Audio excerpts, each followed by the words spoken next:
Hello, everybody, and welcome. Do not attach any association of this to me whatsoever. I have nothing to do with such idiocy.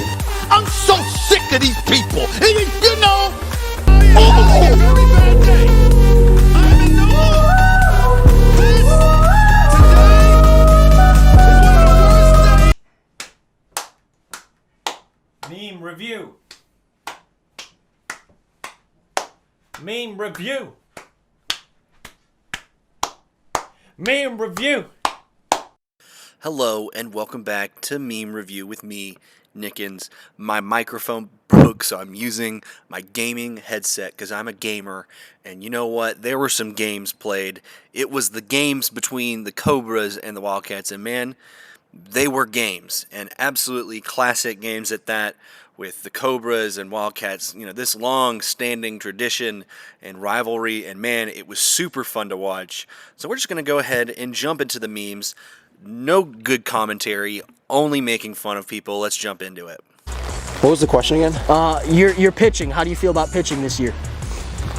I think we got really good bats this year. Andy should be good in the lineup. Americans can't locate the U.S. on a world map. Why do you think this is?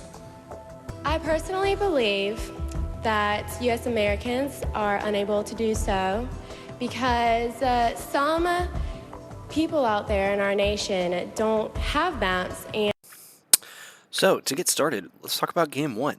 Caden Irwin had a really great game pitching. The issue was he was just struggling in that first inning a little bit.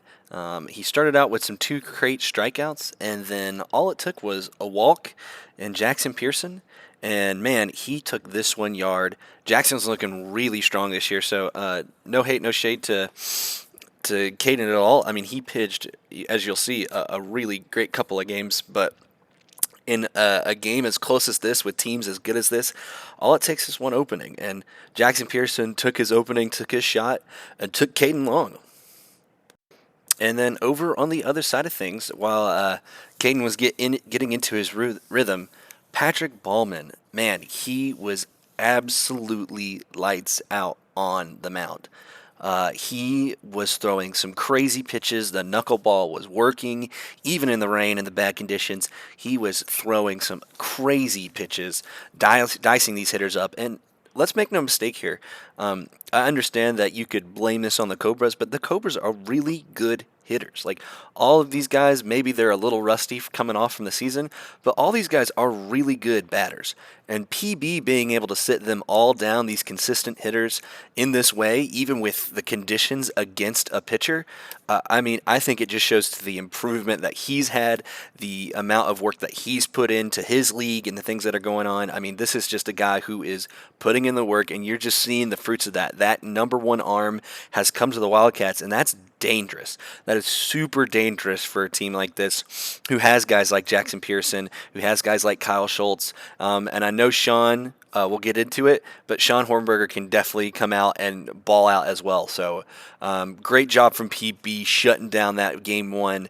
Let's get into Game 2. Finally, the hash-slinging slap. Then he exits the bus and crosses the street without looking both ways. So, Sean Hornberger definitely got commentary cursed by Kyle. Kyle has been talking about all the time in the draft videos, and then even before this game. And Hornberger goes out and lays a big old goose egg. He just looked a little out of it. Whether it's the Game 2 ball is tough.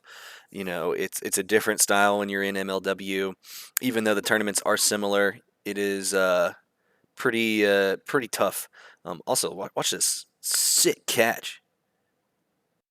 So, I'm sure it was potentially maybe a one-off instance. Maybe this isn't just representative of how Sean is, especially when you have a guy like Kyle saying how good he is. So, I'm going to wait to kind of pass judgment on Sean. I think there's still more time. I'm sure if what Kyle says is true about him, he has a good attitude, then we'll see how he continues to grow and to be a better player. But in other news and in good news, the rest of the series for the Wildcats went really well, and Jackson Pearson looked excellent on the mound picking up for Sean. So, I mean, after this 8-run, give up from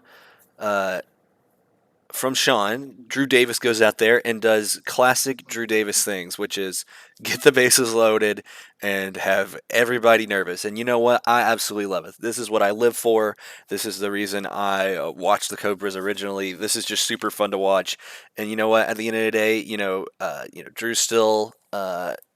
He was able to close it out, and I understand people in the comments were like, "Oh, Drew's doing this and doing that." That's understandable. Giving up 3 runs on walks is not great. However, he won the game and he closed it out, and so that's not the same for everybody. He did, I think, an excellent job getting 8 runs. And yes, were you nervous the entire time? Absolutely. Did you know what was going to happen? Absolutely not. But super fun game, super entertaining, and highly recommend it. Going back to Jackson Pearson, Jackson looked really good. Way better than he did last year. I'm loving the riser. He seems super dialed in, super ready to improve. If Sean doesn't work out, I think you got a really, really solid arm in Jackson, and you got 3 guys that could potentially pitch still. So we'll look into it. Keep moving. There's a lot to learn from this game too. It's early on in the season.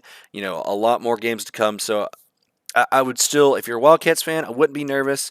Have some patience. And if you're a Cobus fan, this might be some good news. It looks like, getting out of those jitters for Drew is great. He's still got some good stuff. And let's looking forward to the next couple of series for these 2 teams.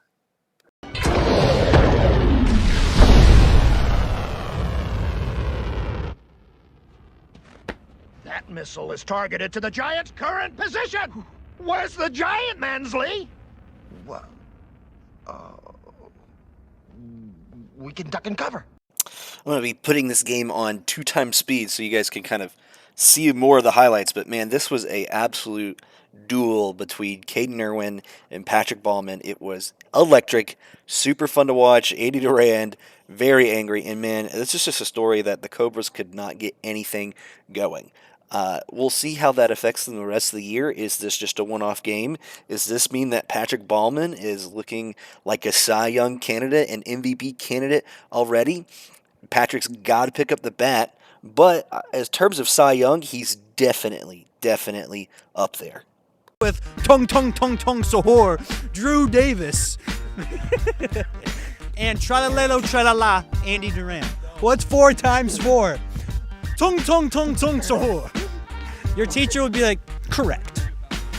Drew's practicing his golf swing right here. He says he can hit a 350-yard drive. I'll show you them.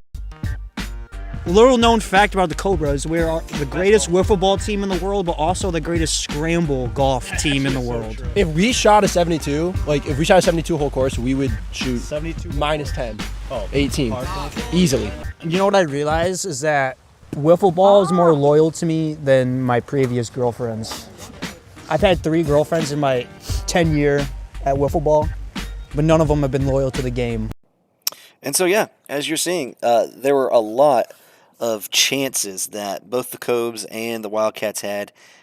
It's super tough, I think, as a Cobras fan to kind of see all this go on and, know that, they had the ability to win, steal the series, basically, with Ballman pitching so well, and just couldn't get it done at the plate. I mean, several times guys were up with a couple men on base and couldn't get it done. Couldn't,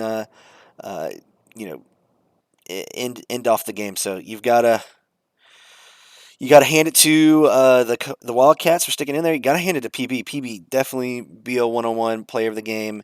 And also, shout out Ty Frensnick for, hanging in there. Definitely an underrated guy on that Cat squad. Definitely an underrated guy in the MLW Wiffle League. And so just keep an eye on this Wildcats team. I think they're I think it would be very hard pressed to see if they didn't make the playoffs.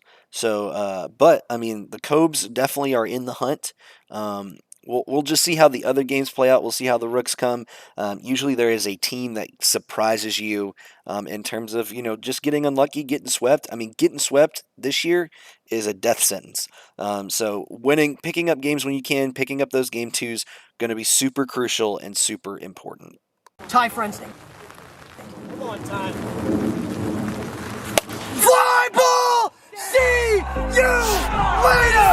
Ty Resnick, who's been seeing the ball the best all day, and the biggest at-bat of the day, with the biggest hit of his young career, and he's put the Cats on top 4-0 in the 8th. And yeah, that's going to do it for Meme Review. Cats win the series 2-1. Cobs get a crucial victory in the game 2. But, you know, a lot to look forward to. Hopefully some better conditions will produce some better hitting for the Cobs. And also for the Wildcats, maybe keep this going. If Pat can continue pitching lights out, you know, maybe produce maybe like a Dallas Allen kind of first 9 games. I mean, that would be a huge boost for the Wildcats throughout this series. So, hope you guys are doing well. Hope you guys enjoy the memes. Let me know what you guys think in the comments, and I will see you guys next time.